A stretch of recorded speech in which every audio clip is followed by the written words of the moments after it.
দীর্ঘ 9 মাস এই অফিসটি কার্যক্রম বন্ধ ছিল।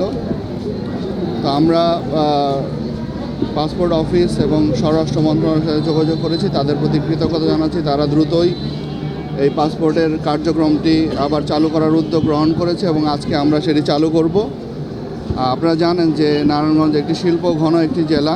এই জেলাতে প্রতিনিয়তই মানুষ, আমাদের যারা শিল্পের সাথে যারা জড়িত আছে, তাদেরকে প্রায়শই দেশের বাইরে ট্রাভেল করতে হয়। সুতরাং পাসপোর্ট খুবই তাদের জন্য প্রয়োজন। এই জন্য এই জেলার আর প্রচুর জনসাধারণের বসবাস, সুতরাং এই জেলার মানুষকে প্রায়শই দেশের বাইরে ট্রাভেল করতে হয় এবং তাদের ট্রাভেল ডকুমেন্ট হিসাবে যে পাসপোর্ট, সেটি তাদের খুবই প্রয়োজনীয়।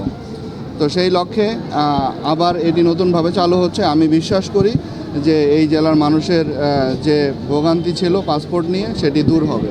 পাশাপাশি আমরা চাই যে এই অফিসটি হবে পুরোপুরি দালাল মুক্ত এবং মানুষের পাসপোর্ট করার ক্ষেত্রে কোনো রকম কোনো প্রতিবন্ধকতা হবে না। যারা পাসপোর্ট অফিসের সাথে যারা কাজ করবেন, তাদের প্রতি আমার অনুরোধ রইল, মানুষ যারা পাসপোর্টের জন্য আসবেন তারা যেন নির্দিষ্ট সময়ের মধ্যে তারা পাসপোর্ট পেয়ে যান এবং তাদের জন্য কোনো রকম কোনো প্রতিবন্ধকতার সম্মুখীন না হতে হয়। আপনারা জানেন ইতিমধ্যেই আমরা হসপিটালগুলোতে দালাল মুক্ত হসপিটাল ঘোষণা করেছি এবং গতকালকেও 2 জন দালালকে আমরা অ্যারেস্ট করেছি।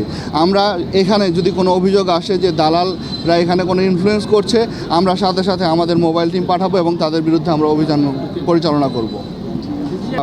রোহিঙ্গা বা অন্য কোনো যারা এই জেলার বাসিন্দা নয় বা যারা বাংলাদেশি পাসপোর্ট নিতে পারবে না, এরকম কেউ যদি এখান থেকে কোনো পাসপোর্ট নেয়, এরকম কোনো অভিযোগ আসে, তাহলে আমরা অবশ্যই তাদের বিরুদ্ধে ব্যবস্থা নেব।